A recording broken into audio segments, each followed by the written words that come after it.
Bonjour Michel Dassas, je suis ravie de vous recevoir aujourd'hui pour la dédicace de votre merveilleux livre sur Jeanne Bodot, qui a été la muse, l'élève, et la vie de Renoir.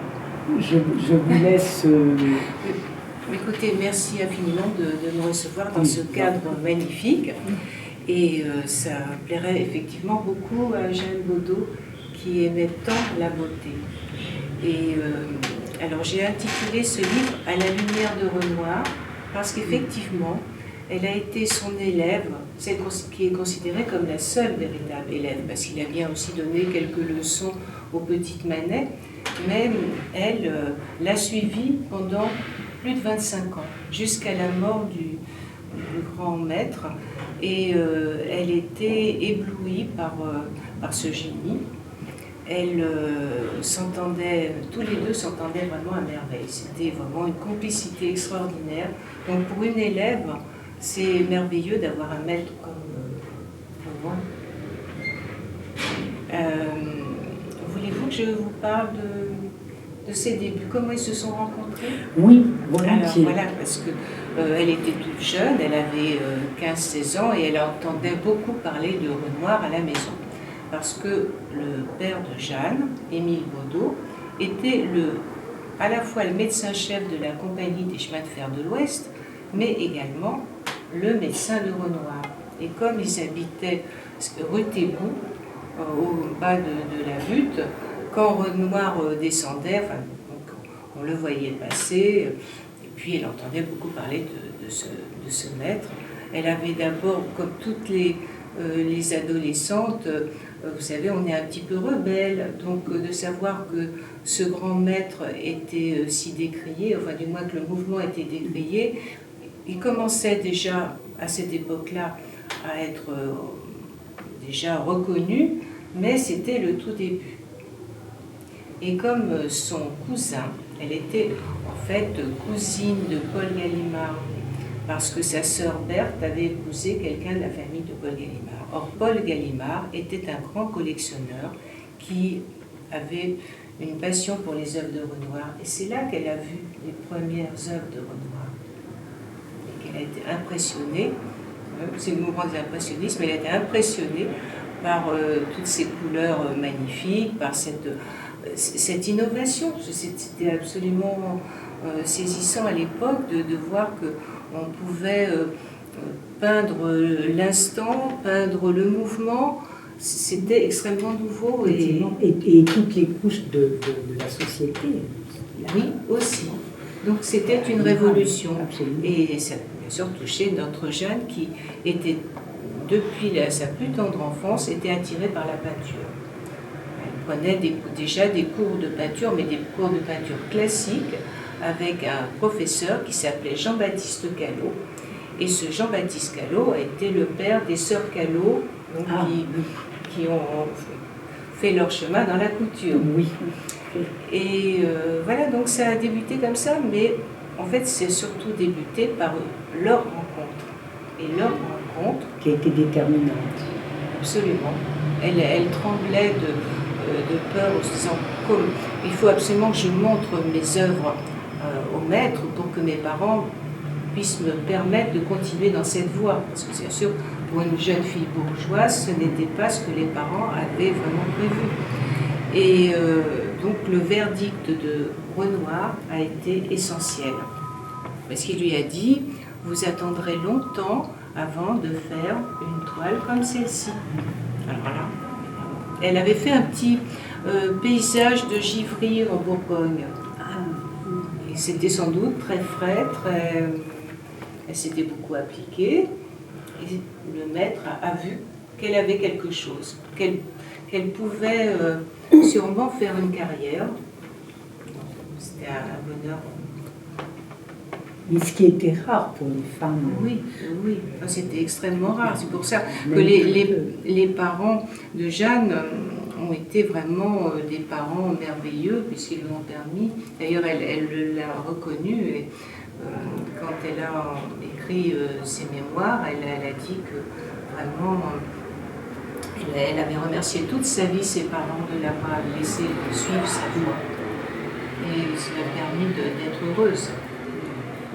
Mais vraiment, donc, vous communiez avec Jeanne Baudot.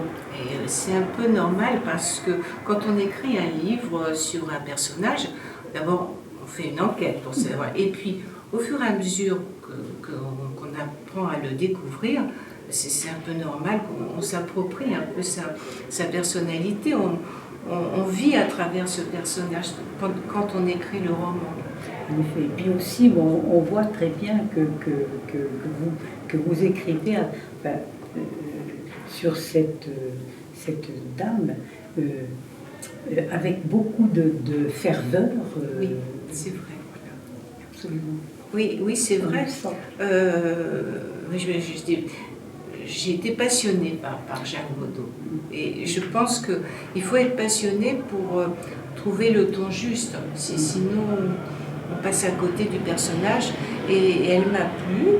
Et c'est vrai que c'était une originale. Hein, mais les artistes sont toujours il faut toujours une petite pointe d'originalité, de folie. Mais ce qui m'a surtout séduite en elle, c'est sa joie, c'est ce bonheur qu'elle avait de peindre, et cette joie m'a portée aussi dans l'écriture.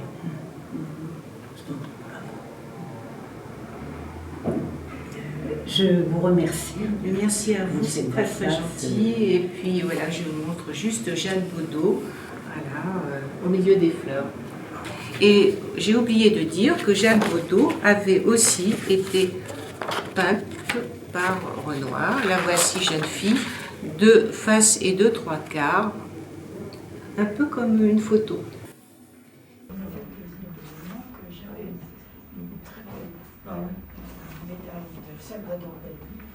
Avec le livre de Dréger, de David Dréger.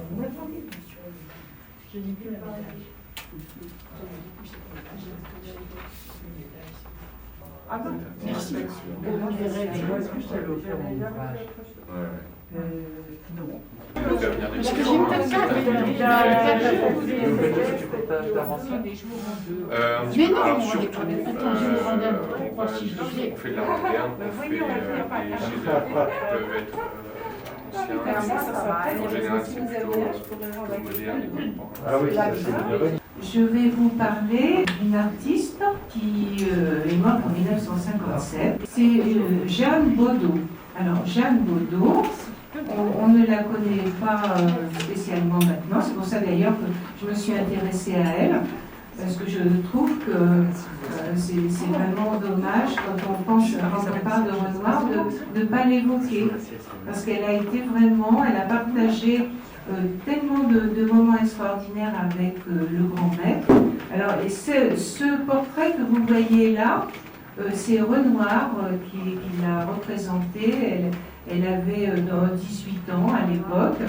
Et il l'a représentée un peu comme s'il faisait une photographie, vous voyez, de face et de trois quarts. Elle était très jolie, mademoiselle Baudot. C'était une grande jeune femme élancée, très coquette, des beaux cheveux noirs. Voilà, donc Jeanne Baudot était la fille du médecin-chef de la Compagnie des chemins de fer de l'Ouest. Alors vous me direz quel est le rapport? Eh bien, c'est qu'il était aussi... Émile Baudot était aussi le médecin de Renoir. Et comme ils habitaient 50 rue Thébout, au bas de la butte, eh bien, donc, est-ce que c'est pour ça d'ailleurs qu'il est devenu le médecin de Renoir, parce que Renoir habitait en haut de la butte, ou est-ce aussi parce que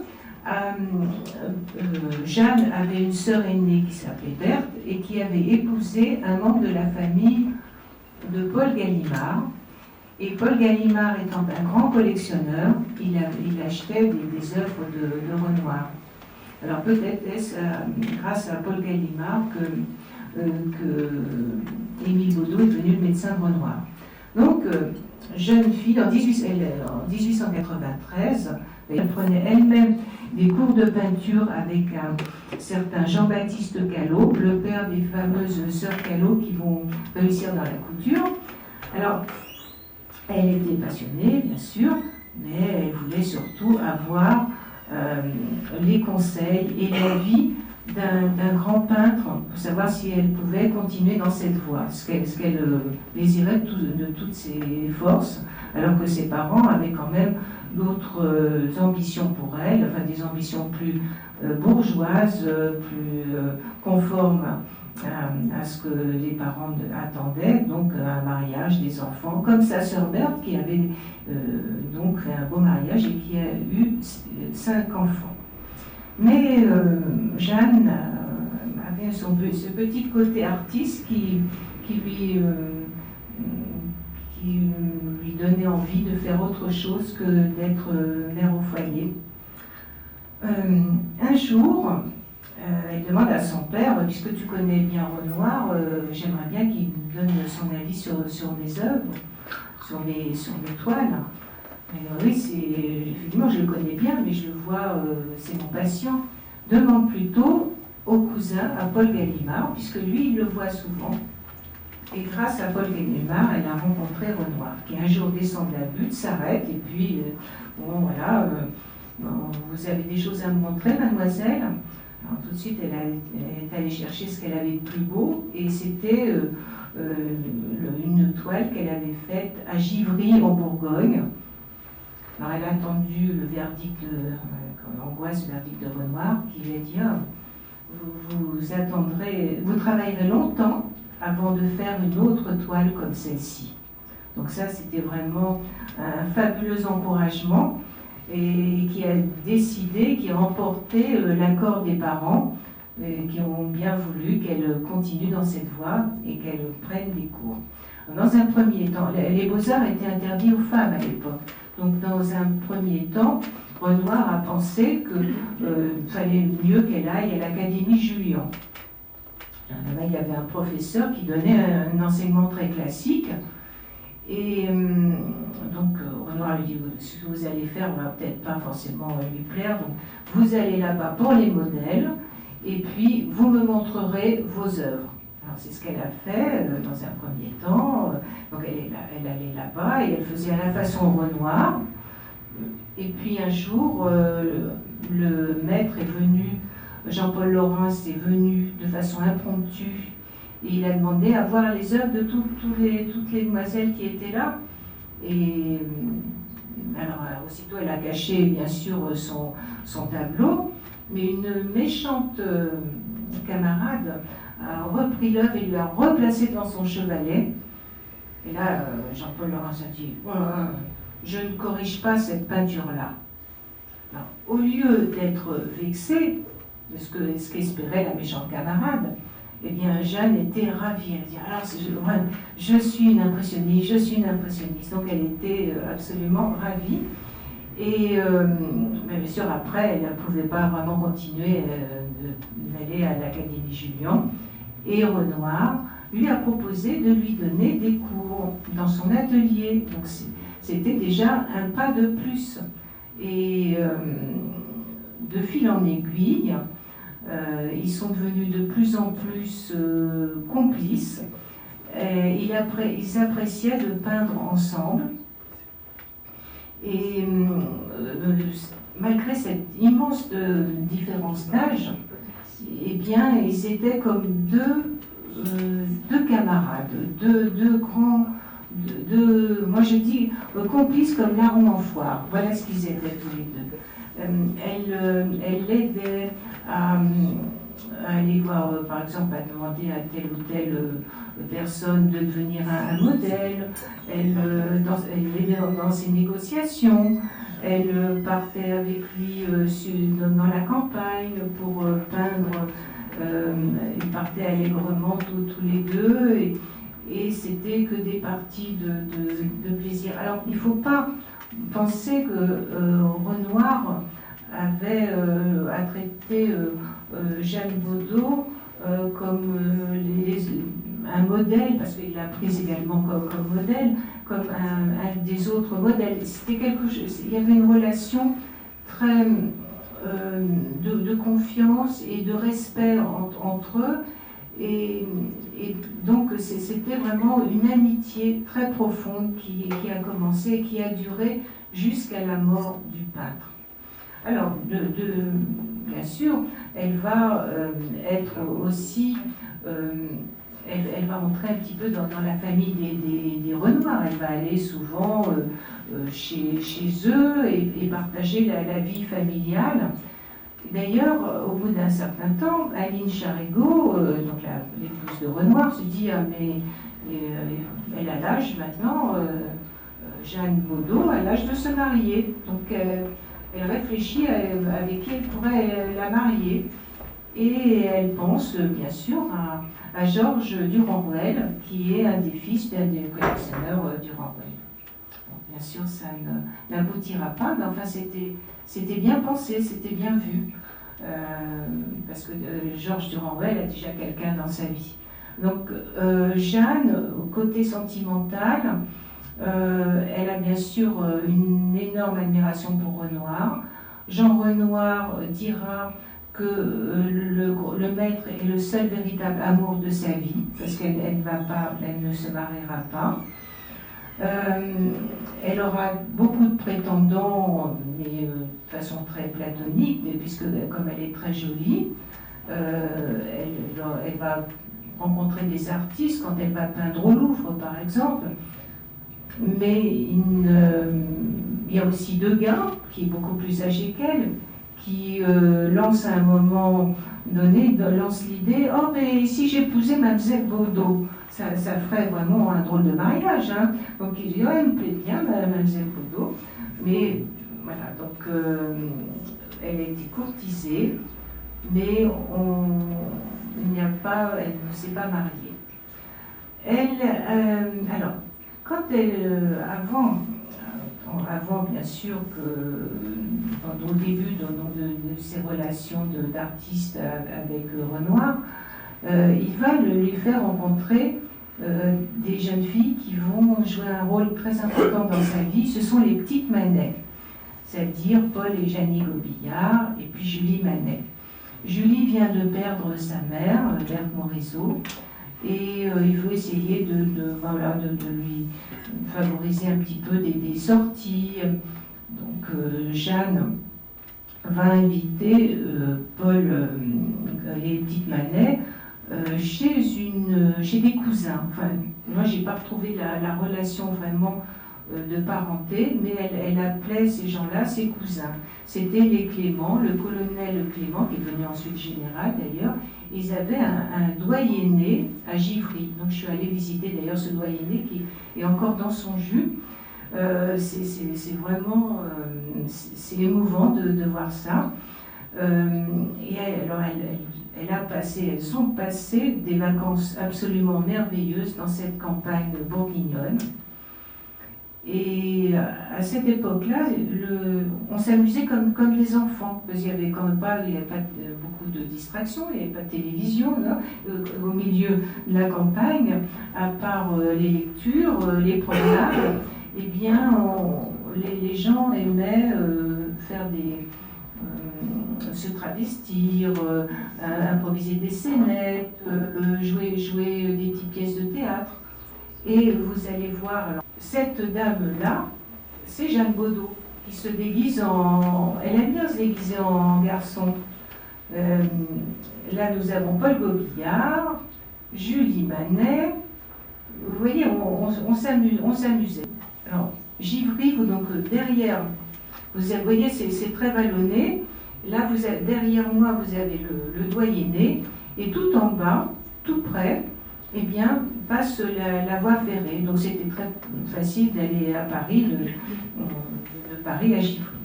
Vous voyez tout ce monde qui se promène.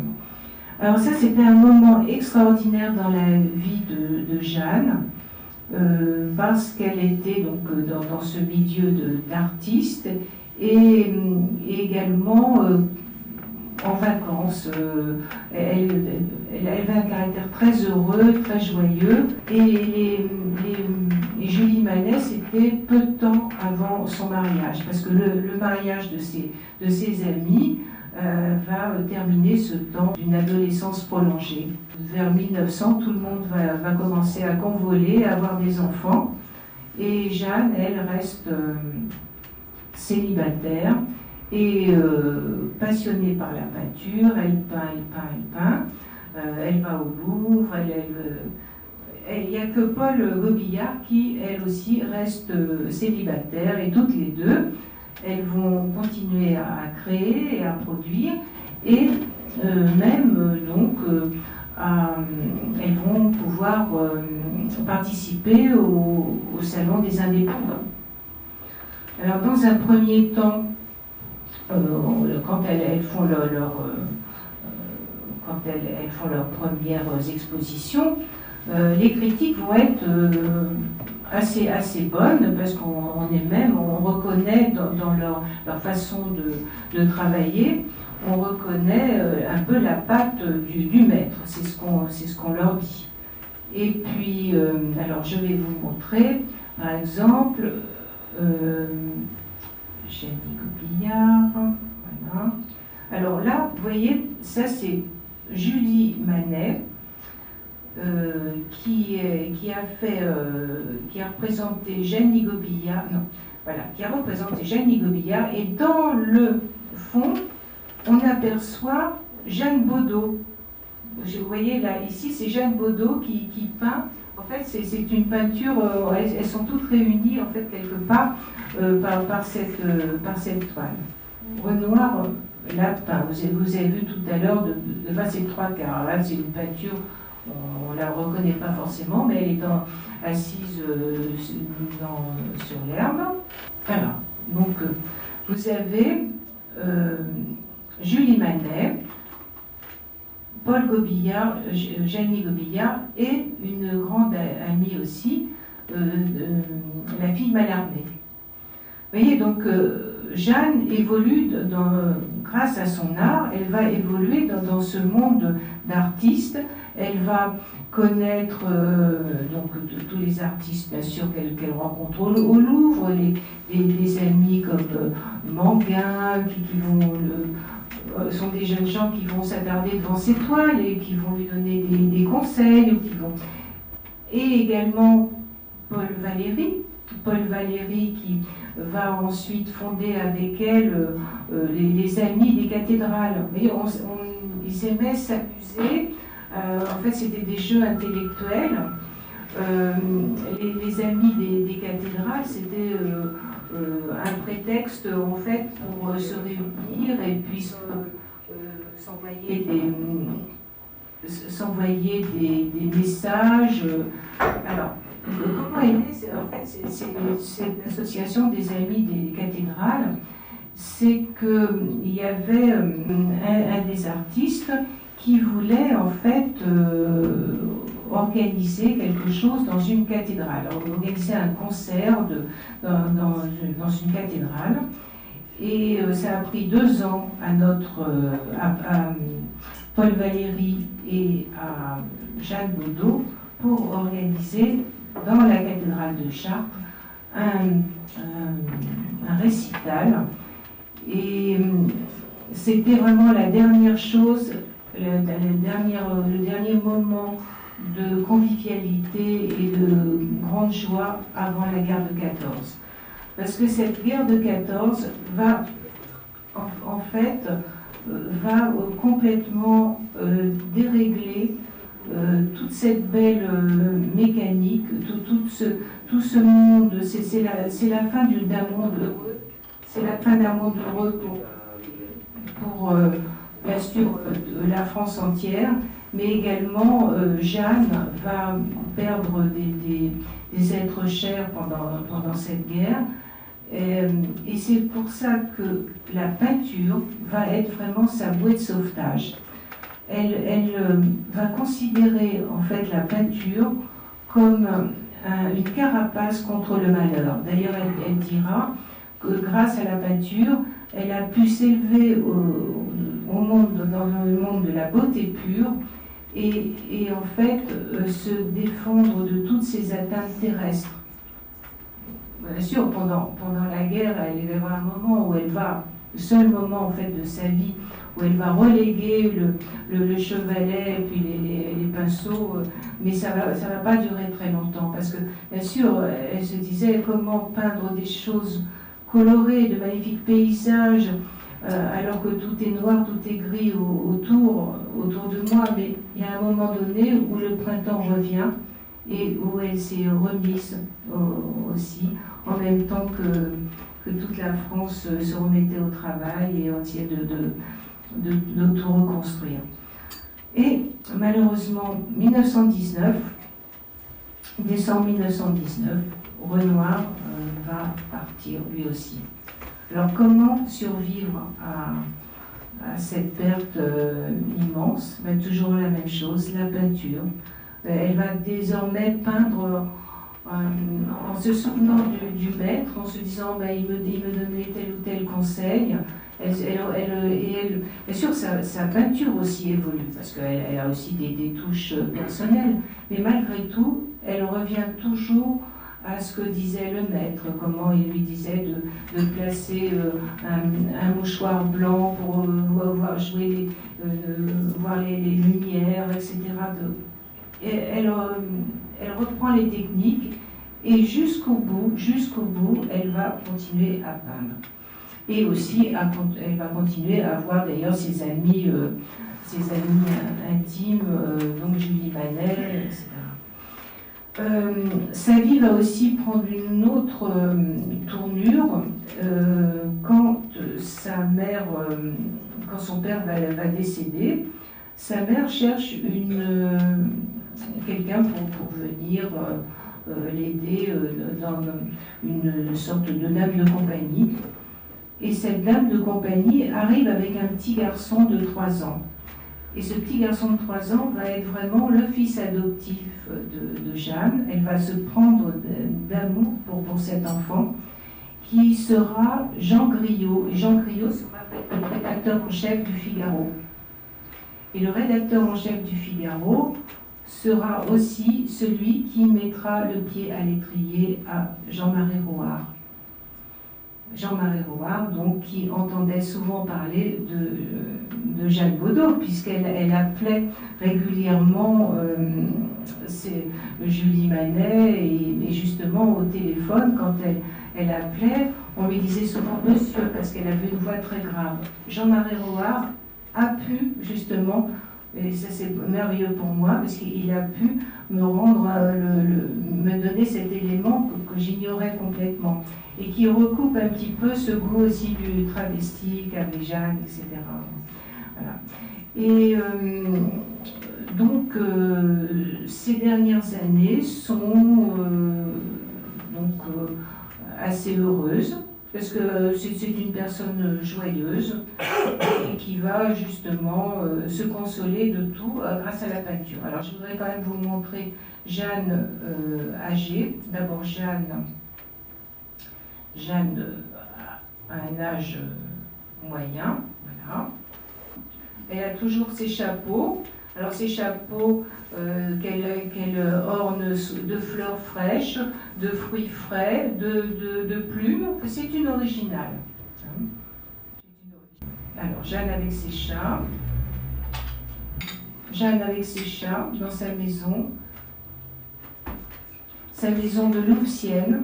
Cette maison que Renoir lui avait conseillé de louer dans un premier temps, qu'elle avait conseillé à son père de louer, et qu'en fin de compte, Émile Baudot finira par acheter, et où elle va vivre la fin de ses jours. Jeanne devant son chevalet. Jeanne avec sa mère. Jeanne toujours dans les fleurs. Encore une peinture de Jenny Gobillard, donc ça je vous ai montré, peinte par Renoir. La maison de Jeanne à Louvciennes. Alors voilà les œuvres de Jeanne. Beaucoup de nature morte. Elle adorait ça, et elle pouvait refaire le même motif autant de fois, vous voyez.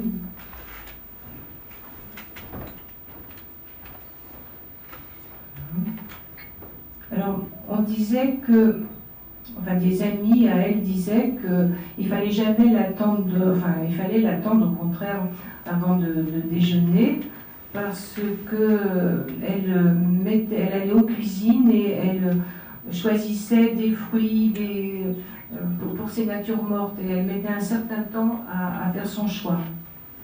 Ça pouvait durer une bonne demi-heure.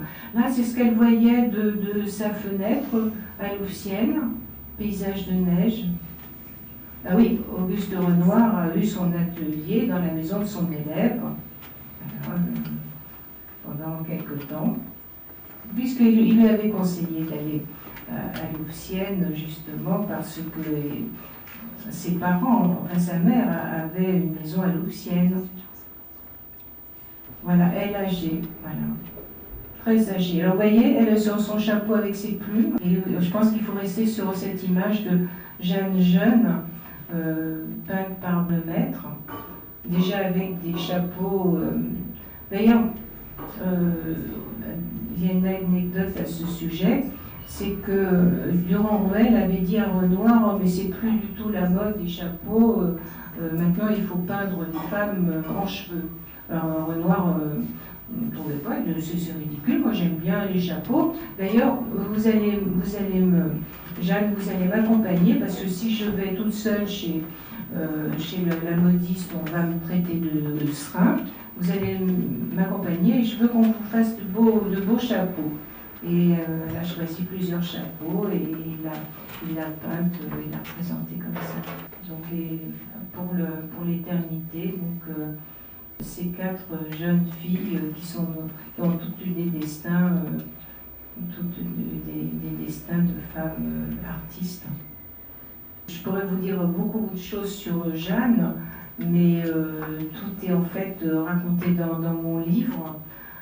J'ai essayé de démarrer l'ouvrage au moment où elle s'apprête à rencontrer Renoir, en fait, sans le savoir, puisque elle a envie de le rencontrer, mais elle s'apprête à aller passer des vacances chez Paul Gallimard, et là, elle va voir Renoir,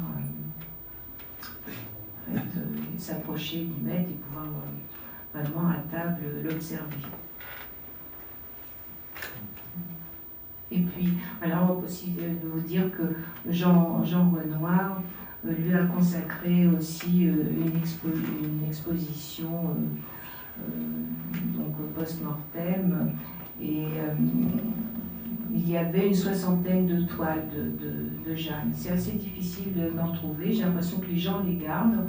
Alors, je sais pourtant que quand elle n'était pas satisfaite d'une toile, elle la jetait, et qu'il y a des gens qui venaient récupérer dans les poubelles et qui ensuite la mettaient dans les restaurants. Donc il doit y en avoir des toiles, mais les particuliers les gardent. Moi j'en ai vu, parce que c'est des gens de la famille qui m'ont pu me les montrer, mais sinon il y en a vraiment très peu. Si vous avez des questions, voilà,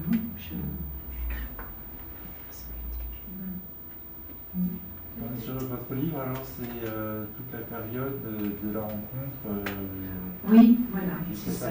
Oui, de la rencontre jusqu'à sa mort, et puis aussi avec sa vie à elle aussi, bien sûr. C'est intimement, il y a beaucoup d'anecdotes, parce que Jeanne a écrit un livre en 1949 sur Renoir, ses amis, ses modèles, où elle dit déjà pas mal de choses.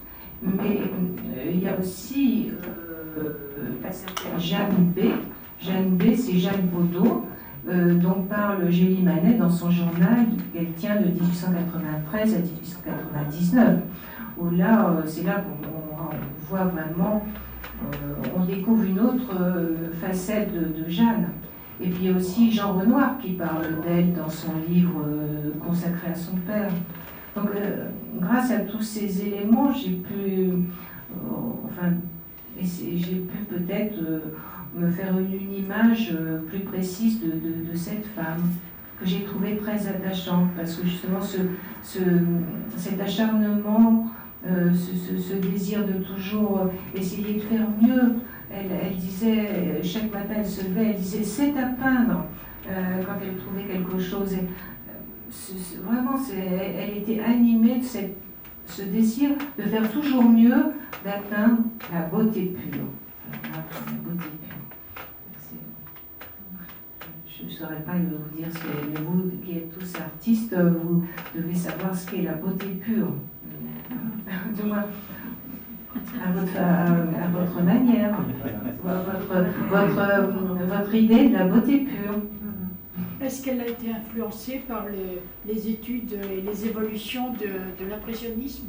Oui, vers le pointillisme et tout ça. Oui, à un moment, elle a eu cette petite période, oui, parce que justement, quand elle était,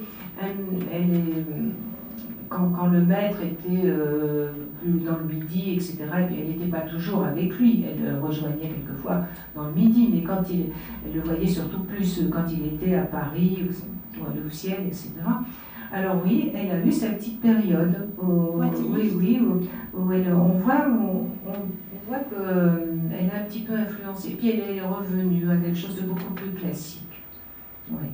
Elle a fait surtout des fleurs, vous dites. Oui, alors aussi quelques portraits, mais des paysages, mais c'est vrai qu'elle aimait les natures mortes, alors pas forcément que des fleurs ou des fruits, mais aussi, vous voyez, elle arrangeait, tout à l'heure, il y avait un éventail. La vie est mélangée, voilà, c'est une passion qui se marie bien avec la vie de tous les jours, hein, je pense. On peut créer et puis aussi être en plein dans la vraie vie, au contraire.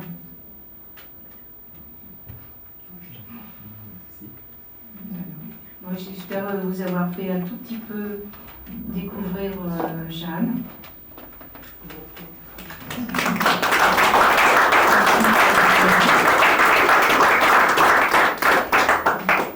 My name is Victoria Lubinska-Felix. I'm living in Geneva, in Switzerland, and I'm an architect and an artist.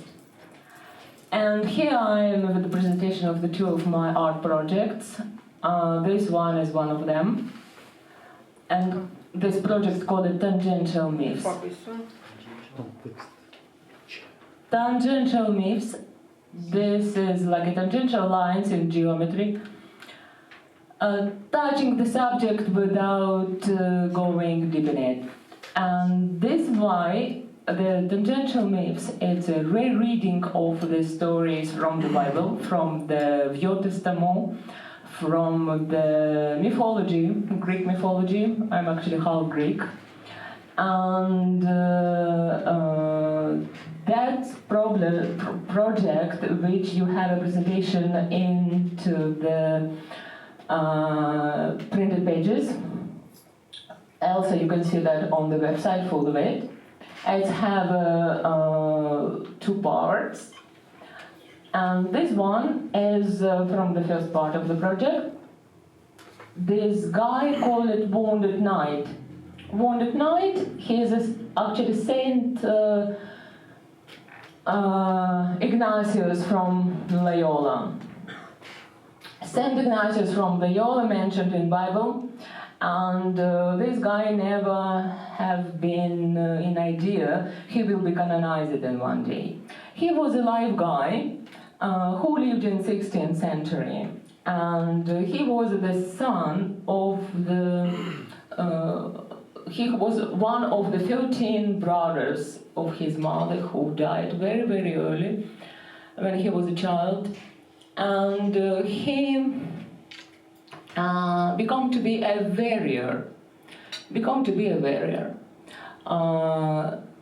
And Ignatius grew up like a brave guy, and one day, which was very common for the 16th century, he became to be a warrior just for get a salary.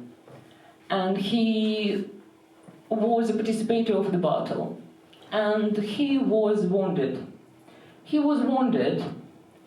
And when he had been recovered from his wounded days, he started to think. He started to think, they're very interesting thinking. He started to think, if we are killing for the name of God, our God is love, then how we are killing for the name of love? And he began to be a supporter of another guy, soldiers who have been wounded, who got problems not only with the body but with their souls, because they saw how their mates dying in the battle. They saw a lot of blood, they saw a lot of death, they saw their lives never began to be the same. And this guy began to be a supporter of that guys. He stopped to be a warrior. He stopped his career because he was wounded, and after that he never became to be in the same form. And then he continued his deep thinking of what life is. What is God? Who is God is. And for the 16th century, it was a quite revolutionary behavior. And I have to tell you, as he became to be very popular because of it. Because his attitude became to be very well different. And in front of you, there is the creator of the Jesuit order. That is how Jesuit order have to be created. Because of the story of the love, of the fight for the God, and for the die, for the name of the God, or for the nothing. That's what that guy started to think in the 16th century. Why this painting here? I created this project during my Austrian part of life. I used to live in Vienna since 2009 to 2011. And I created this know-how. Now about how it's done. Being an architect, I'm using engineering platform software for building banks, which is actually my specialization. And I invented technology for draw in the engineering construction software. And this is done about 1440, 4 levels of the CAD platform software. Usually I'm using that software for architectural planning, and it's drawing in it. In the between, because software not existing in the real life, it's only digital technology, I print that working by hand, and then I scan it and put it all inside. So this is a symbiosis between the artificial intellect and hand drawing. Then it's combined with the new age cardboard, and then it's framed with the aluminium painted with the SOP technology of the powdering, which means the first levels of the color coming in the first level of the metal, molecular painting. So by itself, each painting of this project is an engineering construction by itself, and it continues to be the reading of the tangential myths. And why exactly this painting here from the project? I did it, as I said, in 2012 in Vienna, and it was a peaceful Europe. It was lovely to think of it. And then in 2014, just in the middle of the Europe, we got another war. We got a war in Europe. Since the 5 centuries, how humans, that is what I'm thinking, and I was thinking, and I continue to think in a way, how deep we have been learning the lessons of the history, of our European history, if in 21st century, when we are speaking with you in the technologies of fast internet, mobile tools, which gives us distance close to zero, and people still killing each other, and the 21st century in the middle of the Europe. That is the why I bring this project here. I bring this guy here, and for we all think and never ever forget as how deep our civilization can fail for get to the targets, and which way we are choosing in the 21st century for sort out conflicts, which is always possible, but I have a hope as our ways of sorting conflicts have to be more civilized than this 16th century Ignatius destiny. Thank you for your attention.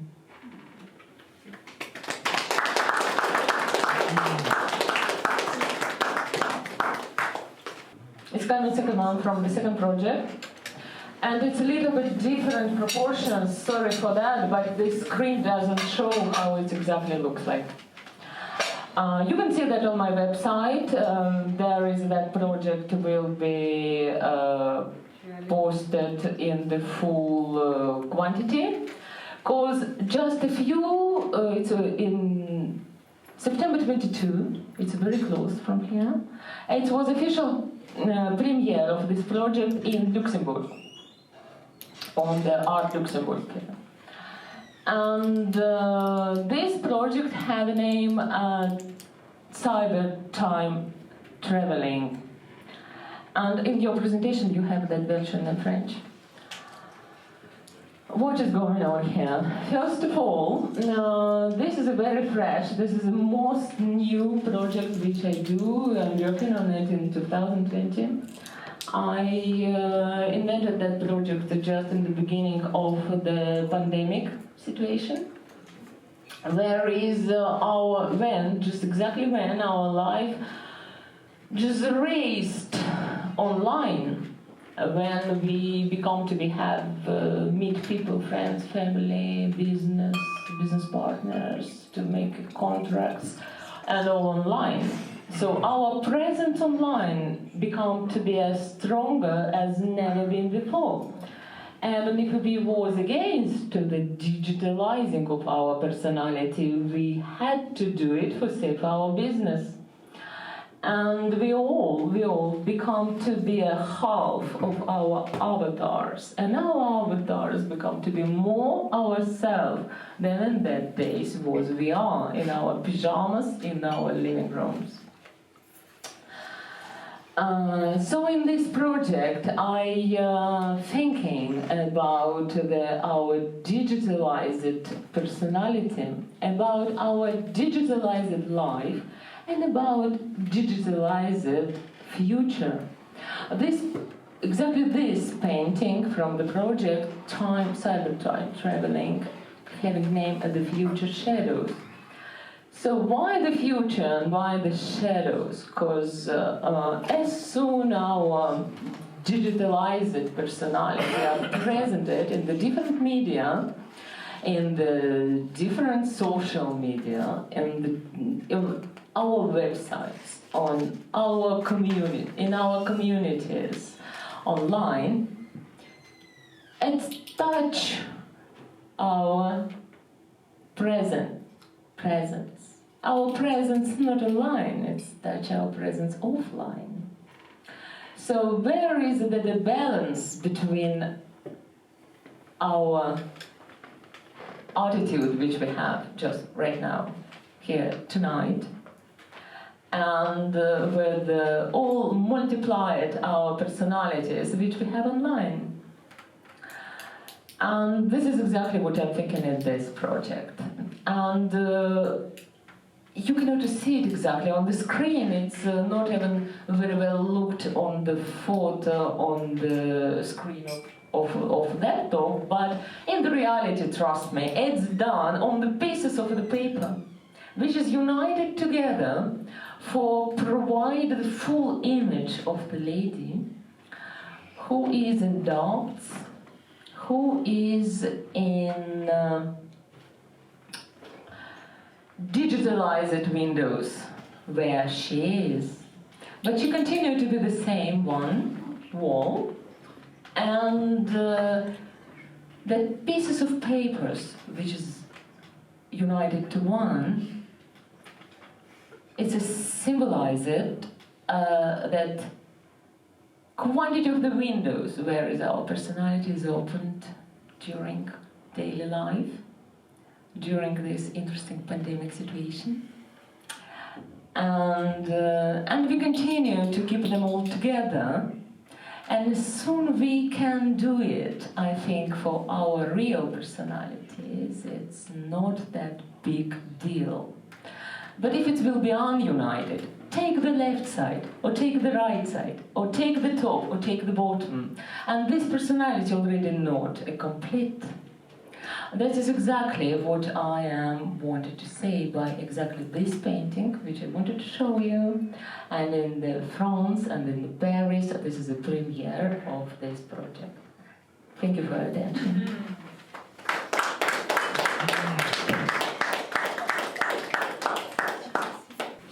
Bonjour, je m'appelle Violaine Vaganet.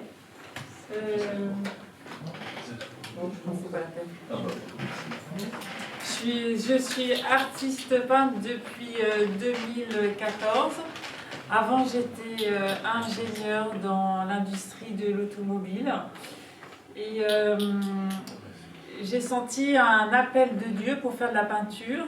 Et ma vie s'est organisée pour que ça se fasse ainsi. Et donc, voilà, j'ai commencé à peindre. J'ai pris des cours auprès des ateliers de la mairie de Paris et puis chez des artistes peintres voilà, professionnels pour apprendre des techniques. En fait, donc ma vie s'articule entre la prière, l'étude des Écritures saintes et la peinture. Et mon grand désir est de rendre visible ma vie spirituelle et d'ouvrir une porte sur Dieu. Alors, dans ma quête à la recherche de Dieu, voilà, je me suis rendu compte que c'était dans la nature qu'on pouvait s'inspirer. Et donc, je me suis beaucoup promenée dans la nature, la campagne, les jardins. Et voilà. Alors, quand je laisse mon inspiration divaguer dans la nature, et ensuite quand je reviens dans mon atelier, donc je prends des fleurs, en fait voilà, j'aime beaucoup les fleurs, je prends des fleurs, je les mets dans des vases et je me laisse inspirer par elles. Et en fait la peinture pour moi c'est comme une douce caresse de l'âme, et j'aime travailler avec minutie et lenteur. Je pense que c'est important d'y mettre son cœur, de donner gratuitement dans le travail que l'on fait. Je cherche pas vraiment à... Mon objectif, c'est pas vraiment de vendre, mais c'est de faire en sorte qu'il y ait une rencontre entre ce que je fais et le tableau que je peux produire. Je crois vraiment que le Seigneur, en fait, souhaite passer des messages à travers les artistes et qu'il souhaite faire en sorte qu'il y ait une œuvre d'art qui fasse une rencontre avec une personne et qu'il y ait un message qui passe. Voilà, donc ça c'est ma conviction personnelle, c'est pour ça que je travaille ainsi.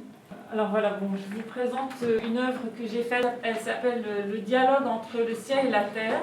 C'est une peinture qui fait 1,30 m de hauteur et 2,60 m de long.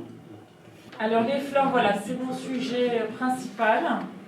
À mes yeux, en fait, les fleurs sont le trésor du jardin, un accomplissement de la beauté de la création. Chacune est unique et différente.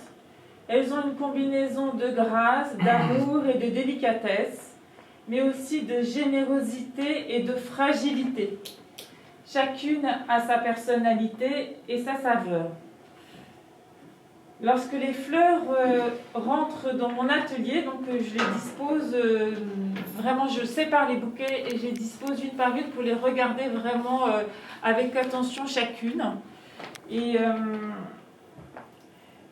j'essaie de mémoriser le moment où elles sont les plus belles, où elles sont les plus avantageuses. Et je profite de ce moment éphémère pour les peindre et les immortaliser sur mon tableau. Alors, c'est pas mal que j'ai prévu des agrandissements parce que là, on voit vraiment pas très bien le tableau. Donc, on dirait comme... en fait, la fleur révèle un cœur généreux lorsqu'elle a atteint sa maturité. Elle sort de son cœur tout entier et elle se tourne vers la lumière. Elle n'a plus de protection en général, elle est vraiment complètement donnée. Et elle laisse apparaître un sourire merveilleux que j'essaye d'écarter. On dirait qu'elle est en état de grâce. La fleur nous ressemble, elle est aussi belle que le sourire de notre cœur.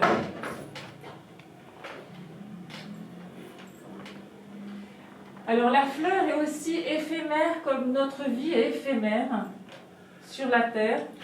Quand on regarde le cycle de vie de la fleur, j'ai l'impression de voir le cycle de vie de l'être humain également. Elle aussi, elle grandit, elle atteint sa maturité, puis un jour, elle quitte sa tige qui va s'enfouir dans la terre et son âme s'envole. L'âme de chaque homme pourrait être à l'image d'une fleur.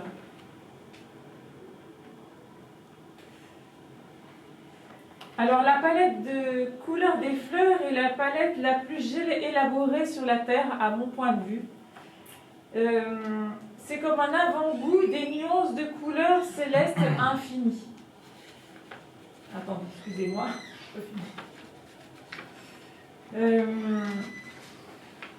J'aime imaginer que le paradis ouvrira ses plus belles fleurs pour nous accueillir. Quand l'âme quitte la terre, entourée de fleurs, elle sera sûrement accueillie dans le ciel avec les fleurs que Dieu nous a prévues. Les fleurs nous donnent un avant-goût du paradis, comme nous portons chacun un petit peu d'éternité en nous. Peut-être je peux vous repasser le tableau parce que maintenant vous verrez mieux les détails, mais voilà. Donc c'est un triptyque et il y a la première partie à gauche, c'est justement les fleurs qui naissent. La partie centrale, c'est les fleurs qui communiquent avec les âmes du ciel ou les fleurs du ciel. Et la partie de droite, c'est la fleur qui meurt et qui s'envole dans le ciel accompagnée des anges. Voilà. C'est bon. Donc voilà, ça c'est un autre tableau qui s'appelle l'arbre de vie.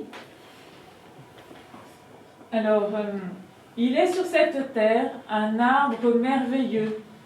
Sa racine, ô mystère, se trouve dans les cieux. Il est sur cette terre un arbre majestueux.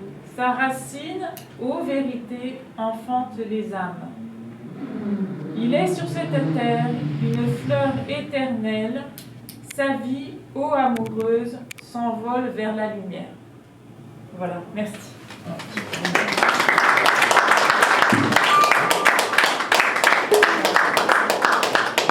Bonsoir à toutes et à tous. Après cette belle poésie de ma collègue précédente, je vais vous introduire un petit peu à mon travail. J'ai la chance d'être née au pays du réalisme magique, de mon regretté Gabriel García Márquez, prix Nobel de littérature, la Colombie. On est quotidiennement confronté avec une réalité composée avec des éléments oniriques, bucoliques, pour vous dire que ça, où tous les contrastes ils sont présents. La beauté sublime et aussi la cruauté font rythme les jours de la Colombie.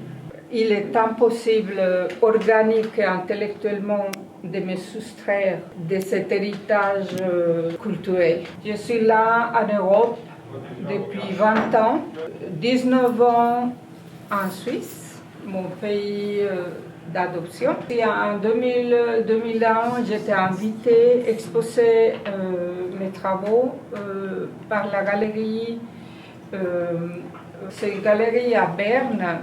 Je suis venue comme ça, avec mes travaux, mes toiles chargées de symbolisme et des couleurs éclatantes, sorties bien sûr du tropique et qui ne m'ont jamais abandonnée. Malheureusement, dans ces images, on ne peut pas voir vraiment les couleurs. Voilà. C'est la qualité de l'appareil qui fait ça, mais voilà. C'est pas grave, on fait avec. Donc, en 20 ans, mon travail a eu des changements, bien sûr, confronté aussi avec le contexte européen. J'ai plusieurs périodes picturales dans ces 20 ans. Ces trois travaux que je vous présente ce soir correspondent à des travaux de ces deux dernières années. Voilà, quoi encore? Qu'est-ce que je peux vous dire? Il y a un fil d'Ariane dans mon travail. C'est une espèce de mise en scène de moi-même et de mon ressenti comme femme, en tant que femme. Je m'intéresse depuis 10 ans à la technique de la fresque, la peinture à la fresque, que je réalise sur un support portatif. Cette technique, je l'ai choisie pour 2 raisons. La première, c'est sa luminosité, qui m'intéresse tout particulièrement.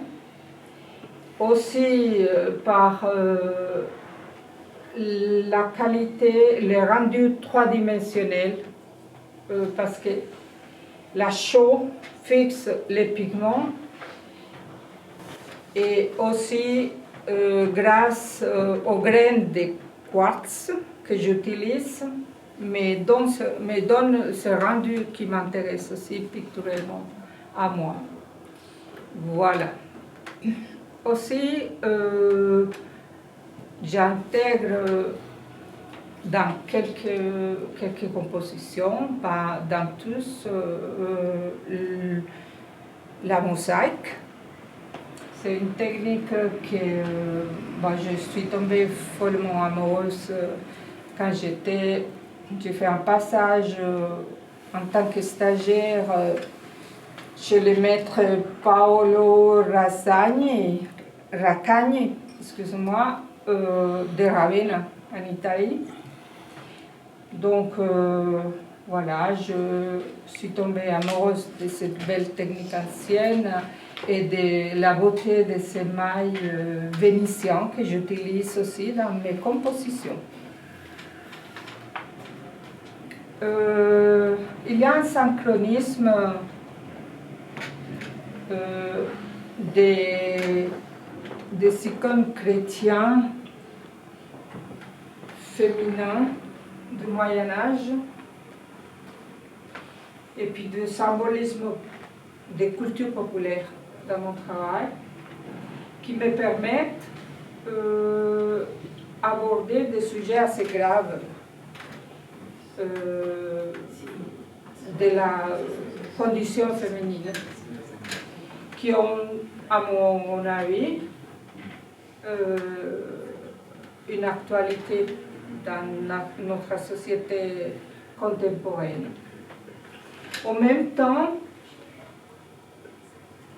La maîtrise de ces deux techniques qui sont assez exigeantes et délicates m'impose une certaine cadence, un rythme assez posé dans mon travail qui me plaise énormément et qui aussi ils sont d'accord, ils vont d'accord avec ma philosophie de vie, en opposé avec, soi-disant, les principes, un des principes de la société contemporaine, basé sur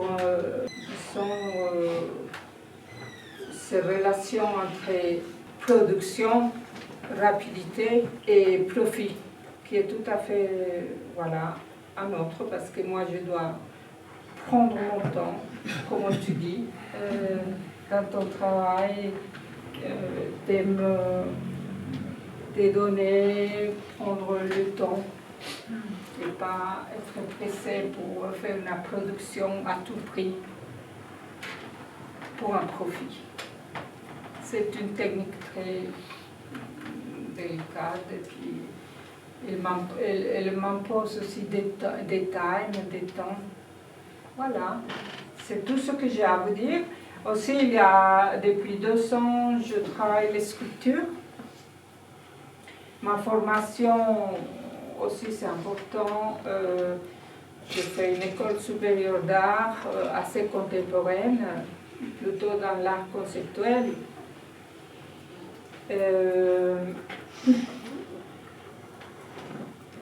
Que je visitais et puis j'ai eu des périodes où je développais mon travail dans ce sens et puis le symbolisme m'a toujours intéressée.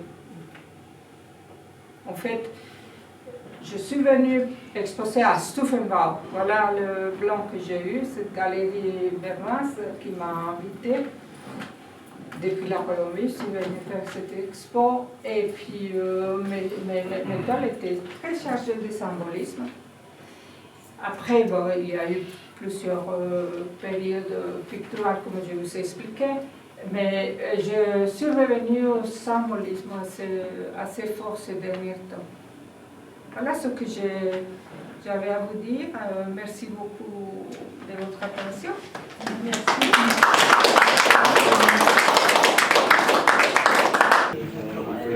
Je m'appelle David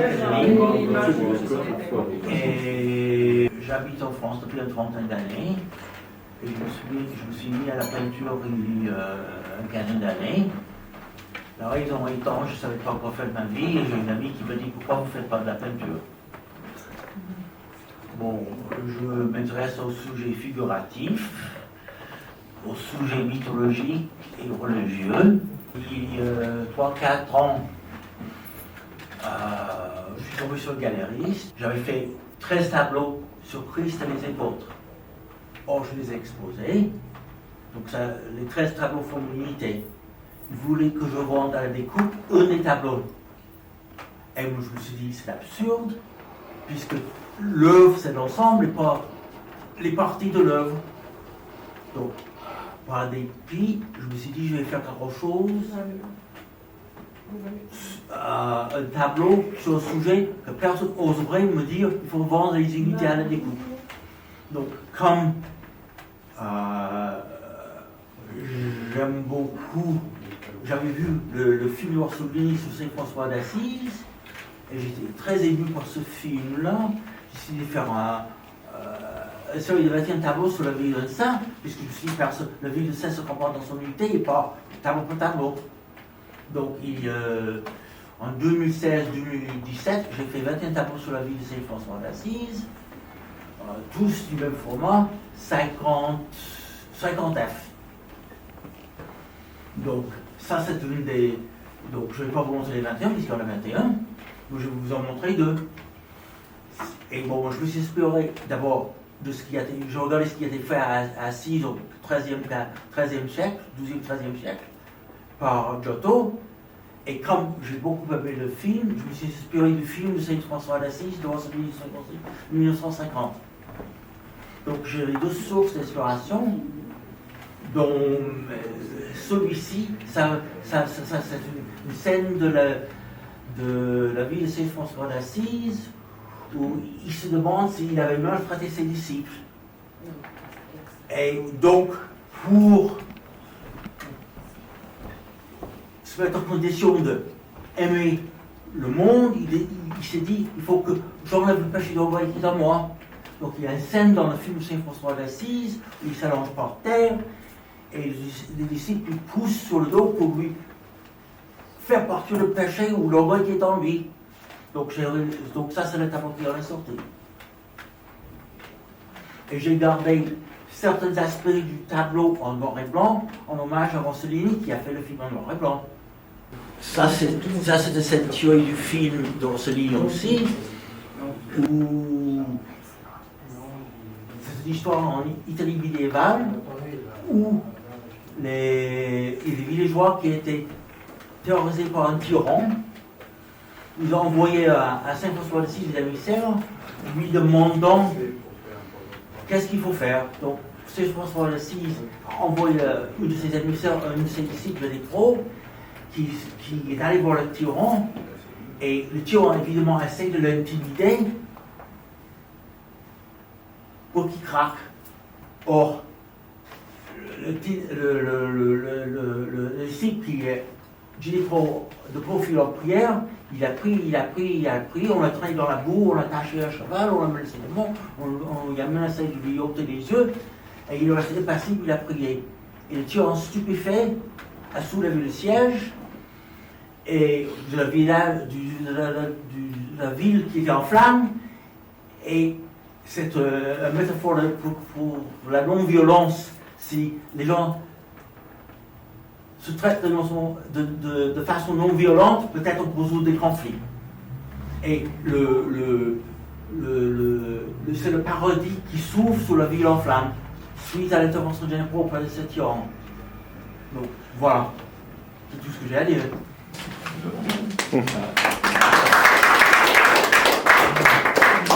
Entre parenthèses, l'année dernière, lors de la grève qui devait se faire dans les transports, j'ai envoyé à Philippe Martinez et à Macron les images de tableaux, et je leur ai demandé de réfléchir sur l'objet des deux tableaux pour essayer de empêcher la grande grève de novembre-décembre 2019. Ils ont j'ai envoyé à tous les deux, ils n'ont jamais répondu. Et la grève a poursuivi. Parce qu'ils ne peuvent même pas regarder.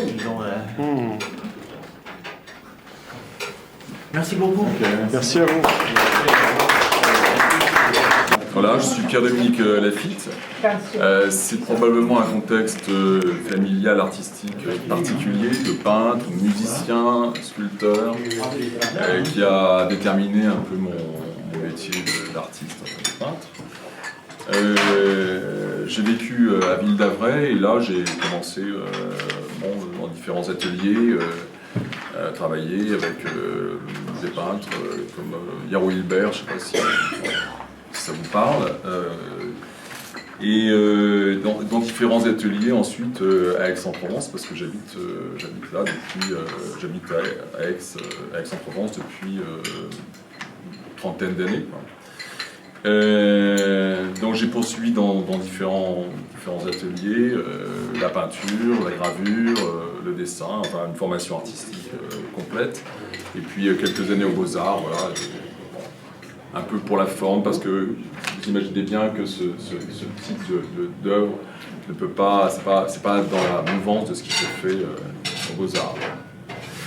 J'aurais dû succomber un peu au cubisme et à Cézanne, parce qu'en fait, comme j'ai vécu à Aix-en-Provence, j'étais au pied de la Sainte-Victoire, donc c'était vraiment un endroit... alors je ne dis pas que je n'aime pas Cézanne, hein, c'est pas du tout ce que je voulais dire. Mais bon, voilà, et c'est plutôt les maîtres de l'âge d'or de la peinture occidentale qui m'ont vraiment interpellé. Et par la suite, tous les mouvements artistiques, bien sûr, qui se sont succédés. Au-delà des considérations d'ordre esthétique ou philosophique des œuvres, en fait, l'acquisition des techniques des grands maîtres de la peinture, dont les connaissances ont été vraiment éparpillées, perdues, oubliées en fait, était vraiment important pour moi. La fréquentation des musées aussi, et la rencontre avec Vermeer, parce que Vermeer, bon, je ne sais pas si vous retrouvez quelque chose de Vermeer. Bon, tout est déformé. Je vous invite à aller sur mon site parce que vous verrez peut-être les œuvres, enfin les tableaux mieux que ça. Je dirais même l'obsession de Vermeer m'a interpellé. Il m'a semblé être surtout la clé pour parvenir en fait au rendu particulier des œuvres, enfin des couleurs et des matériaux que ces artistes utilisaient, quoi. Et cela au détour d'une exposition, d'une rétrospective qui s'était tenue à La Haye, des œuvres restaurées de Vermeer, pour laquelle j'ai été. Il y a eu vraiment une véritable révélation qui s'est faite à ce moment-là. Alors c'est en fait, c'est à ce moment-là qu'il y a vraiment eu une prise de conscience et que j'ai vraiment, ça a été une révélation pour commencer un cycle sur la nature morte qui a duré pendant une vingtaine d'années, parce qu'en fait j'ai commencé assez jeune, j'ai commencé vers l'âge de 16 ans, j'ai exposé à 16 ans et puis ma première exposition d'âge de cette époque. Et maintenant, j'en ai un peu. J'en ai 18, donc vous comprenez que ça. Le temps est passé. Alors. Donc, c'est un travail en fait autodidacte que j'ai réalisé à partir des œuvres, des expériences techniques et à partir de documents, de textes anciens, et à partir des laboratoires, des analyses des œuvres, etc. Donc tout ça m'a permis en fait de réaliser ces toiles. Voilà. Dans mon parcours, en fait, l'influence du milieu familial, donc de ma grand-mère, Lise Lafitte, qui était peintre, a été vraiment déterminant et m'a engagé vers l'impressionnisme dans un premier temps. Ensuite, je me suis tourné vers le symbolisme et après, je me suis orienté vers, en frontière du surréalisme. C'était une sorte de symbolisme. Je ne peux pas vous montrer les toiles parce que voilà, on était limité dans le temps. Donc, et après, je me suis intéressé, je me suis orienté vers le réalisme poétique, en fait. Et je vais donc vous montrer une toile qui est vraiment... alors après, non, pas celle-là. Celle-là, mais... Bon. Donc le réalisme, voilà. Donc c'est Barataria, en fait. C'est une œuvre de jeunesse. Et en fait, c'est l'histoire d'un corsaire, c'est l'histoire singulière d'un flibustier, en fait, Jean Lafitte, qui m'a inspiré ce tableau, en fait, et qui était à l'origine de ce tableau, donc. Et pour celles et ceux qui ne connaissent pas son histoire, c'est une figure héroïque de la Nouvelle-Orléans, de la Louisiane, en fait, et qui, aux côtés des forces américaines, a combattu les Anglais pour une bataille en 1815, voilà, et qui avait contribué à la défaite des Anglais et sauvé la Nouvelle-Orléans. Il avait créé une sorte de royaume, une sorte de, comment dire, dans les bayous de la Nouvelle-Orléans. Et si ça vous parle, peut-être, je ne sais pas si... Et donc, il avait une véritable flotte navale et il pourchassait en fait les Anglais et les Espagnols dans les eaux du Mexique. Voilà. Donc en fait, c'est à la fois un contrebandier, un écumeur des mers, un gentleman et un défenseur des faibles aussi. Et donc c'est cette personnalité tout à fait atypique qui m'a vraiment interpellé. Et comme j'étais donc à la recherche de sujets exotiques, cette histoire a donc été un support pour déployer tout un imaginaire et même l'ancrer dans une réalité, puisqu'il faut savoir qu'en fait, ce que vous voyez sur le tableau est réel, en fait, c'est un paysage, que ce lieu existe vraiment.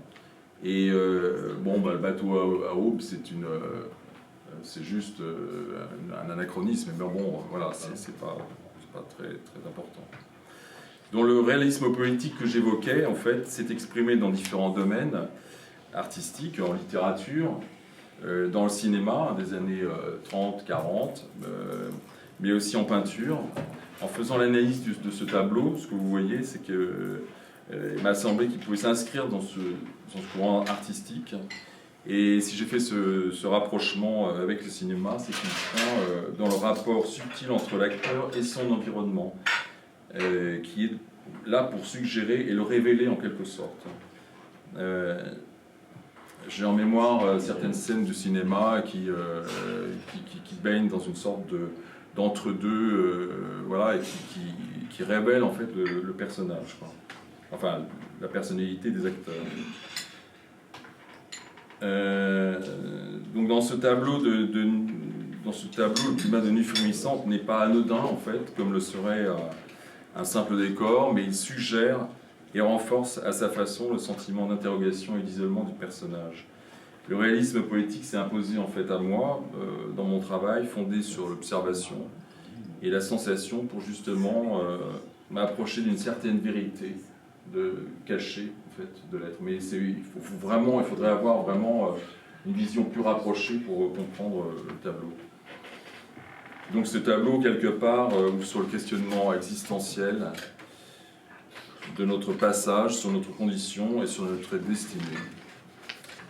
Alors le troisième, c'est l'homme sous la mer. Alors aussi loin que je remonte dans le temps, sur mon parcours, le thème des mondes sous-marins m'a toujours fasciné et des civilisations disparues. Et c'est un univers poétique qui m'a toujours enthousiasmé.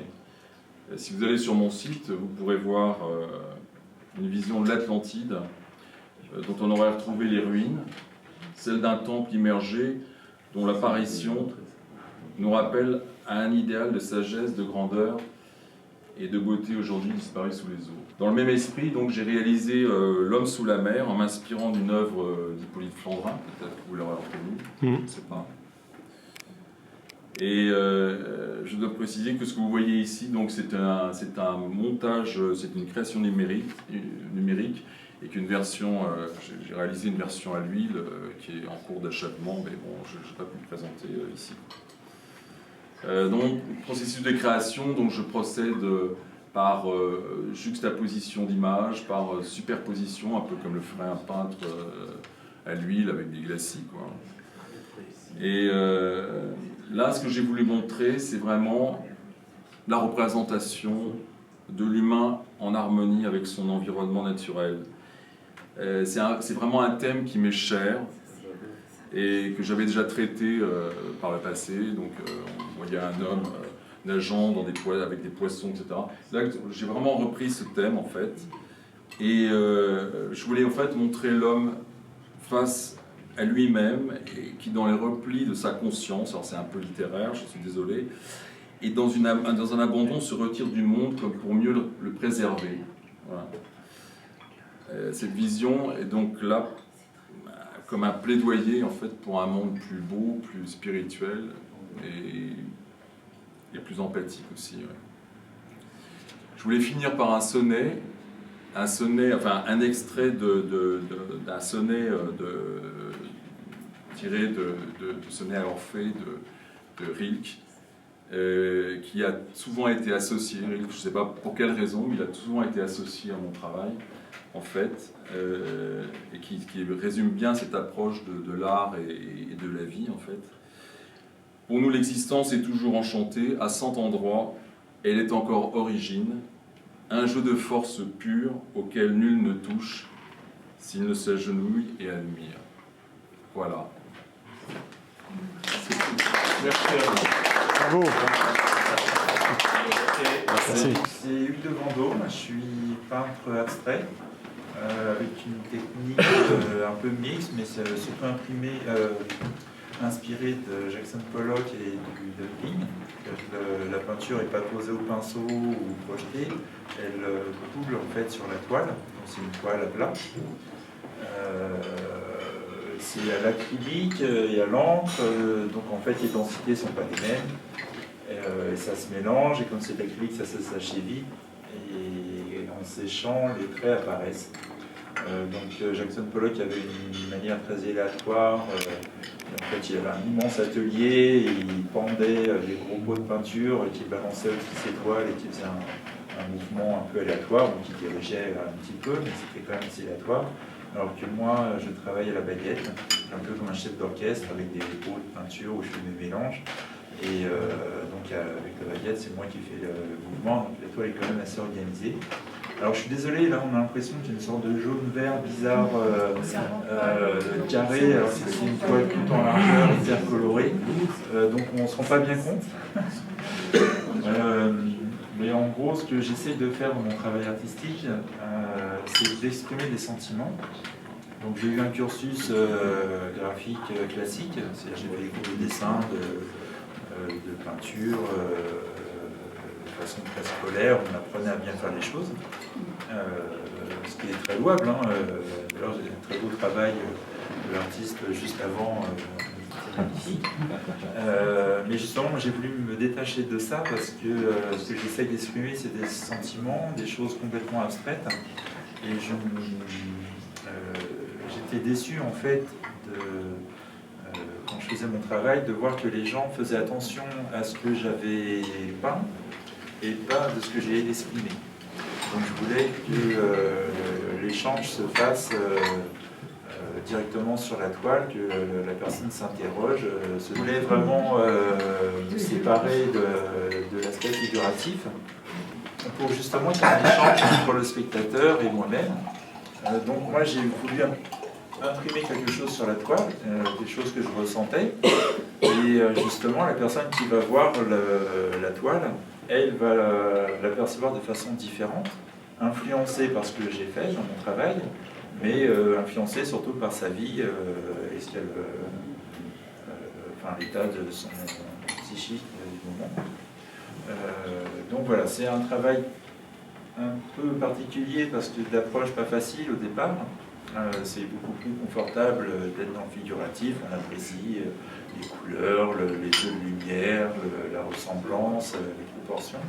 Alors que là, vraiment, c'est plus un choc frontal. Alors, là, on a l'impression qu'il y a un vomi sur le tableau, mais c'est quand même plus joli normalement. Là, par exemple, c'est dans les tons violets, on voit pas vraiment. Mais on voit bien, par contre, le travail, c'est-à-dire qu'il y a énormément de couches de couleurs.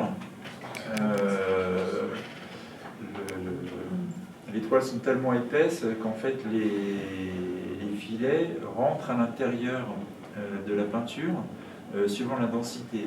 C'est-à-dire qu'il y a des teintes qui vont avoir une composition très fluide, très légère, qui vont avoir tendance à s'élargir sur la toile, et d'autres au contraire plus compactes et lourdes, et elles vont s'enfoncer dans la toile. Donc après, techniquement, c'est un petit peu, avec l'habitude, on y arrive. C'est-à-dire que les traits de pinceau sont toujours identiques, mais on peut prévoir à l'avance s'ils vont rentrer ou s'élargir pour avoir justement une finesse. C'est-à-dire que faut imaginer que la peinture, il y a une sorte de couche de peinture, le trait va se déposer sur la peinture et en s'enfonçant, la peinture va le recouvrir plus ou moins entièrement et ce qui va faire des filets très fins et assez harmonieux. Alors évidemment là c'est pas facile de se rendre compte. Donc ça c'est une toute petite toile, une 10 par 10, justement pour voir les effets. La peinture dorée est très légère.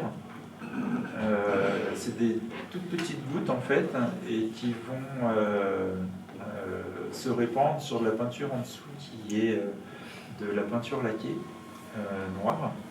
Et donc on voit ça fait comme des taches. C'est dommage, on voit beaucoup mieux sur l'écran. Mais tout ça, en fait, ce ne sont que des filets. C'est-à-dire qu'on a l'impression que c'est des taches, etc., mais c'est que des filets. C'est des couches et des couches de filets. C'est dommage. Un truc tout coloré, super beau. J'ai l'impression que c'est étrange. Et même problème que tout le... Alors, je sais pas si on peut grossir peut-être.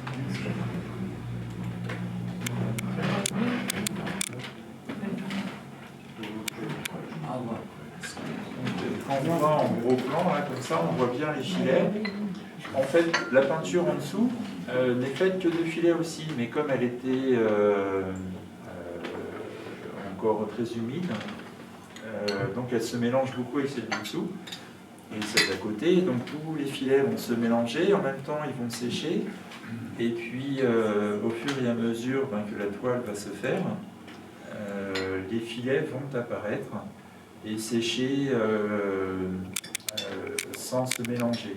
Donc les filets apparaissent, et effectivement, alors là, on ne se rend pas compte, mais voilà, c'est une grande toile, et il y a des superpositions pendant des jours de filets pour rendre cette toile. Là c'est pareil, alors il y a quand même un fond coloré, là c'est dans les tons bleus, or, noir et blanc. Il y a une couche de peinture qui est mise en premier, qui va humidifier la toile et épaissir la peinture. Et donc l'association de filets va se mélanger au départ pour devenir de plus en plus fine. Et en fait, moi ce que j'aime bien dans les toiles, c'est que quand on regarde ça, on a l'impression de voir un fond, on s'imagine des choses. Après, on commence à lire le titre, alors on essaie de mettre en relation la toile avec le titre. Et puis, voilà, l'imagination se met en place et on se fait son propre univers en regardant la toile. Et voilà, c'est ce que j'aime bien. Alors, je fais des cours aussi. Et pour les enfants, c'est assez amusant parce que pour eux, une toile comme ça, c'est du religieux. Ils sont tellement habitués à leur dire voilà, il faut faire une pomme, dessiner une pomme, il faut faire le rond, il faut faire machin. Alors que moi, dans les cours, je leur dis ok, tu sens la pomme, mais moi je veux que tu me dessines le goût de la pomme. Ce que tu as ressenti en texture quand tu as croqué dedans. Est-ce qu'elle était juteuse, est-ce qu'elle était sucrée, est-ce qu'elle était acide, elle était amère? Et comment tu vas représenter ça sur une toile? C'est des sensations qui n'existent pas, qu'on ne peut pas montrer visuellement. Donc il faut essayer de les exprimer et de les retranscrire justement en abstrait. C'est l'impression qu'on veut donner au spectateur. Donc cette toile est assez particulière parce que j'ai eu de la chance. Mon travail, j'essaye de le faire pour des associations, c'est-à-dire que j'essaie de joindre le côté pictural à une cause un peu plus sociale. Donc souvent je fais des choses avec des organismes pour même les malvoyants. J'ai certaines toiles qui sont très en relief avec des pierres incrustées. L'association de Cordes qui est à la Bellatière, elle fait un parcours dans sa roseraie et les malvoyants donc se baladent et puis effectivement on leur explique les roses et avec l'odeur ils essayent de s'imaginer la forme, les couleurs des fleurs. Et donc là c'est un peu le même travail, c'est-à-dire qu'ils passent la main sur la toile, ils sentent les reliefs, la texture, en même temps on leur exprime ce qu'on a voulu faire sur la toile, la façon dont c'est fait, les couleurs qu'ils sont, pour éveiller en fait l'imaginaire comme le ferait un voyant normal devant une toile. Mais justement c'est ça qui est intéressant, c'est que finalement on a la même approche qu'un malvoyant face à une œuvre abstraite. C'est qu'au départ on est aveugle, on ne voit rien, on se dit qu'est-ce que c'est des taches, ça ne représente rien, ça émeut pas. Et en fait quand on s'attache à ce qui exprime l'art abstrait, c'est que justement on va chercher la sensation, le sentiment qu'on a face à la toile. C'est-à-dire qu'on ne cherche pas à savoir si c'est beau, si c'est bien fait, si ça représente bien quelque chose, si on reconnaît quelque chose. On va se focaliser sur notre ressenti. C'est-à-dire, je sais pas, par exemple là, les gens vont dire, oh, je sais pas, de l'eau, c'est serein, c'est animé. Donc voilà, c'est toute une approche philosophique complètement différente de la figuratif et qui n'est pas facile d'accès parce que moi j'aide pas aux gens. Hein, voilà, moi je peins pour moi, j'ai fait ma toile, j'ai exprimé ce que je voulais. Pour moi, peindre c'est limite un médicament, ça m'aide pour me soulager de tout ce que j'ai envie d'exprimer. Et puis maintenant, débrouille-toi. Voilà, tu es devant la toile et puis à toi de ressentir les choses. Voilà, donc il y a des toiles qui parlent, d'autres non. Il y a des toiles qui font penser à des choses, qui émeuvent, qui rappellent des souvenirs. Et c'est pour ça que j'ai choisi le abstrait, justement pour... alors, si vous l'aimez bien, celle-là, vous la verriez en vrai. Enfin bref, elle est dans les tons bleus, elle est très bleutée. Ce qu'on ne voit pas du tout ici. Mais justement, c'est, pour tout vous dire, c'est la première toile que j'ai faite quand j'ai déménagé dans ma nouvelle ville. Je venais de divorcer, j'étais vraiment pas très bien, et j'arrive dans cette ville, et j'étais amoureux de la ville. J'étais pris d'un tel élan de bonheur, en fait, parce que ma ruelle n'était pas forcément rose, mais finalement, j'ai trouvé mon bonheur. Et c'est comme ça que j'ai exprimé cette espèce d'explosion là, d'envol. Donc évidemment, moi je le perçois comme ça. Maintenant, chacun va le ressentir à sa manière. Mais l'art abstrait, c'est ça. C'est une avalanche de sentiments qu'on pose sur la toile. Et en contrepartie, le spectateur, lui, il perçoit ses émotions et il les interprète comme lui, il l'entend.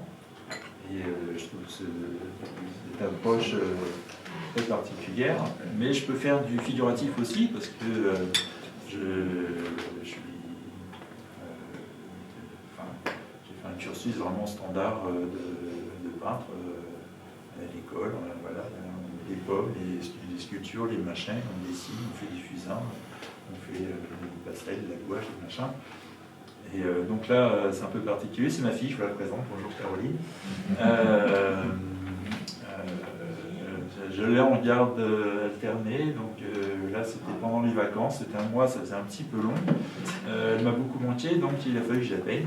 Et donc voilà,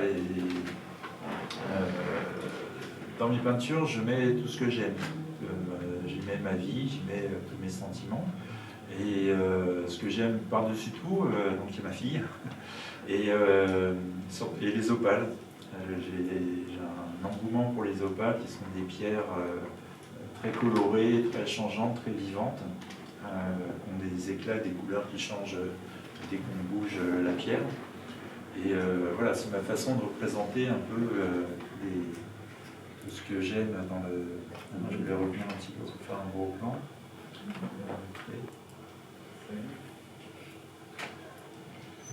Donc voilà, c'est une technique classique de toile. Alors là, c'est au pinceau, bien sûr. Et puis, vient après le travail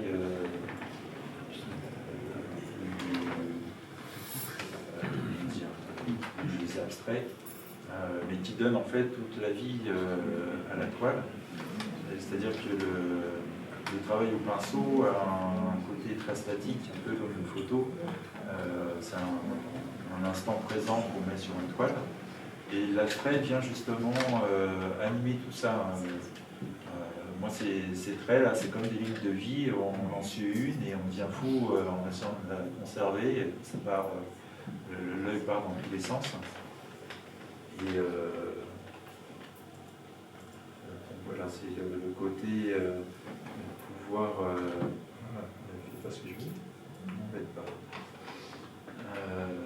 Donc voilà, le côté très serein, romantique du personnage central, et qui part après en couleur et en vie avec le travail abstrait.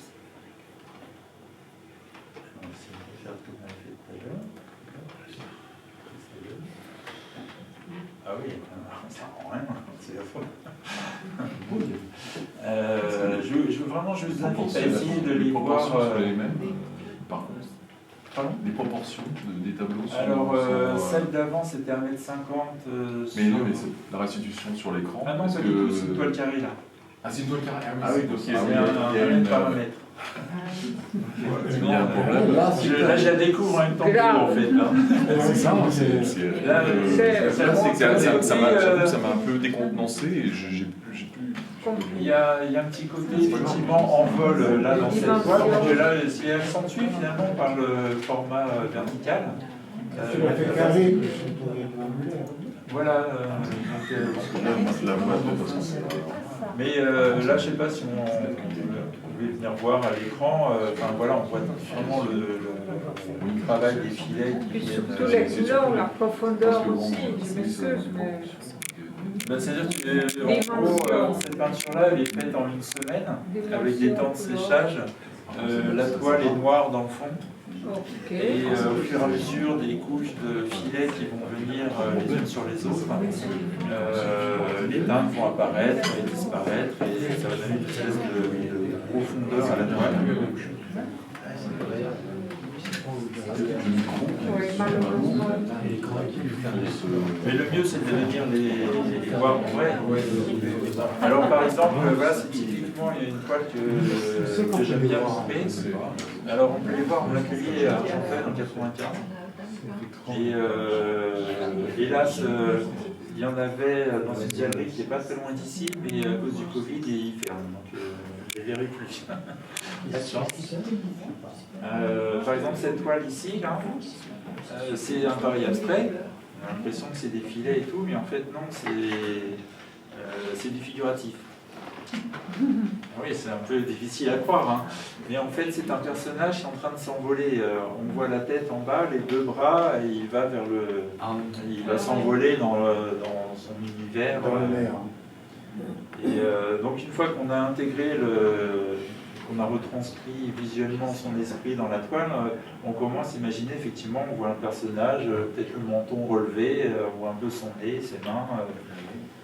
Et donc voilà, c'est ce que j'aime bien dans l'abstrait, c'est que on va toujours chercher à essayer d'imager ça de façon figurative. Et justement, quand il y a une petite aide comme ça, ben, ça aide aux spectateurs à se faire une représentation de leur imaginaire. Mais le but du jeu étant justement de quitter tous les codes du figuratif pour n'être que dans l'imaginaire et dans la sensation. Voilà, il y a un peu tout. Alors, comme je suis droitier, souvent mes toiles en arc de cercle, parce qu'on touche comme ça. Et donc, je ne sais pas si vous imaginez, j'ai un atelier qui est assez petit, qui est entièrement bâché, et les toiles sont à plat, et donc on voit sur les murs tous les filets qui viennent dépasser de la toile jusqu'au mur, même au plafond. Et donc voilà, je travaille dans un environnement qu'on aime. De Francis Bacon. Exactement. C'est ça, oui, je vois bien la toile. J'ai des chaussures, c'est des œuvres d'art. À chaque fois que je fais une visite de l'atelier, les gens me demandent si je vends mes chaussures. Mais j'y vendrai plus cher que mes toiles. Oui, il vaut mieux les vendre plus cher. Il vaut mieux prendre mes toiles. Et enfin voilà, donc c'est le genre de travail.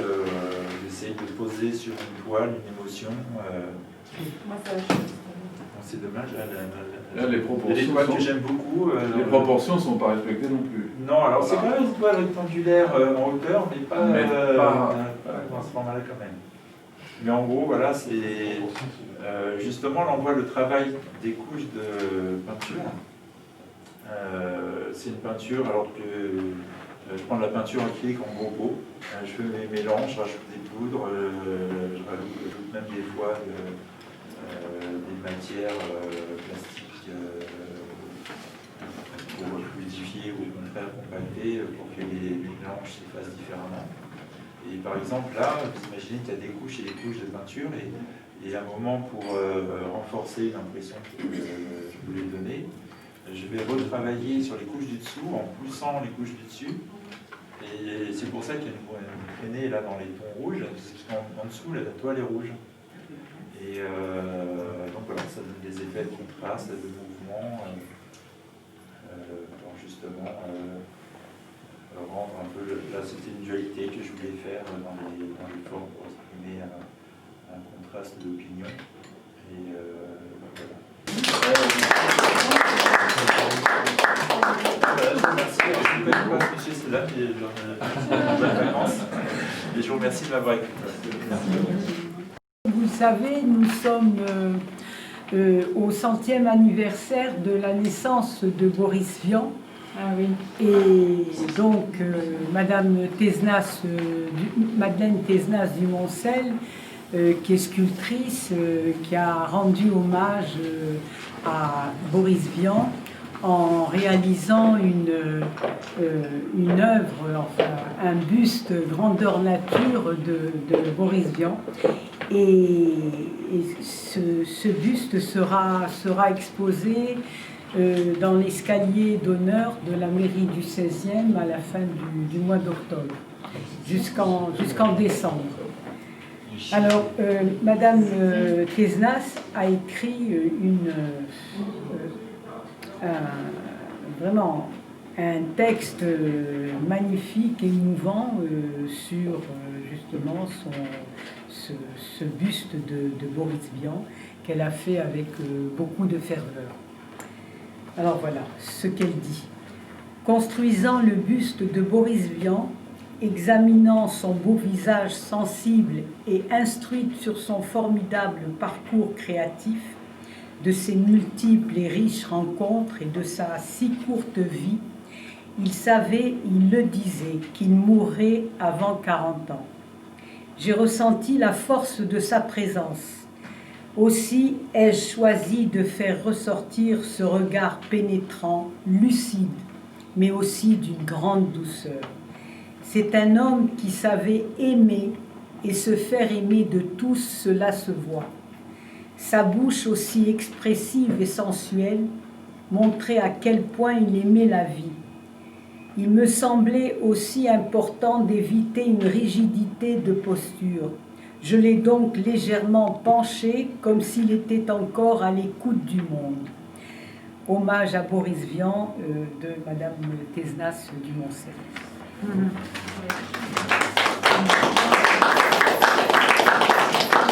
Et là, ce sont les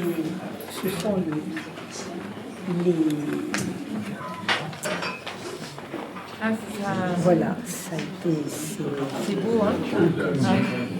C'est elle qui l'a fait? Oui, alors on en a tiré à 100 exemplaires. Absolument. Et le buste, voilà. Donc, tout ça, c'est à l'occasion de son... Merci. C'est une artiste que vous connaissez depuis longtemps. Le buste de Saint-Exupéry est aux Invalides en permanence.